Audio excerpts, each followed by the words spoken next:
So বন্ধুরা, আজকে চলে এসেছি কল্যাণী দক্ষিণ চাঁদমারি বাজারে। এখানে শুনেছি নাকি মাত্র 30 টাকা করে আজকাল নাকি চিকেন বিরিয়ানি পাওয়া যাচ্ছে, যেখানে চিকেন বিরিয়ানির দাম 110 টাকা থেকে 150 টাকা চিকেন বিরিয়ানি। ওইখানে নাকি 30 টাকায় মাত্র চিকেন বিরিয়ানি পাওয়া যাচ্ছে। দিচ্ছি তো, এই যে বাচ্ছি।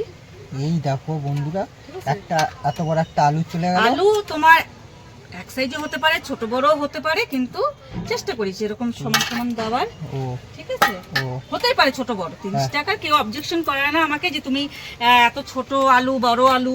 অনেকে আলু খায়ও না, ও অনেকে আলু খায় না, আমাকে আলু তুলে নিতে বলে। মানে আলুটা আলাদা করছো, ঠিক আছে, চিকেনটা আলাদা দিচ্ছ, তাই তো? ঠিক আছে, আরে চিকেনটা কি আলাদা যাচ্ছে? চিকেন আমি আলাদাই দিই। ও কি নেবে? ওই বিরিয়ানি দেখো, খাবে? তাহলে এটা দিয়ে দেবো। হ্যাঁ দিয়ে দাও। দিয়ে দেবো, হ্যাঁ? এই দেখো 30 টাকায় কিন্তু চিকেন বিরিয়ানি।